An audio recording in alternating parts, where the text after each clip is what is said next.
Hey everyone, today I have a tutorial for you. I'm going to be showing you guys how to make these nails that are inspired by freshly washed Rainier cherries. I'm going to be using some syrup gels today. I'm going to be starting with the yellow and applying that in like a random fashion all over the nail. And then I'm going to follow up with the light orange and then finally with this reddish pink. I'm going to be using a liner brush. Today I'm using the one from Daily Charm.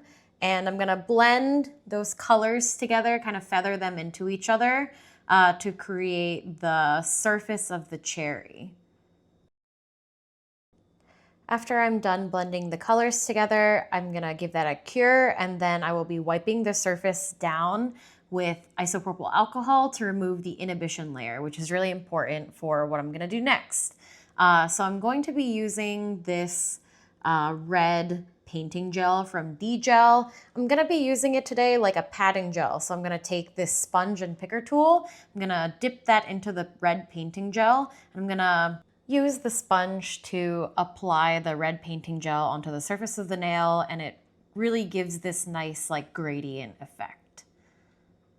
I'm going to go in with a second layer to deepen up that red color. If you own potted painting gels like this already, you do not have to buy specific patting gels like the ones that have come out recently, because these potted gels are just as good for this application because they're so thick and pigmented for painting nail art. For the water droplets, I'm going to be using Crazy Top Thick, and then I'm going to be using a liner brush to apply that in blobs onto the surface of the nail. So I'll take my liner brush, I'll dunk it into the product, and then I will kind of tap my brush on the surface of the nail to release the product, and then I will form it into the droplet shape by moving my brush in circles. Next, we're going to be doing a horizontal ombre using that same method that I showed you with tapping the sponge onto the surface of the nail. And I've just gone in with water droplets on this nail as well.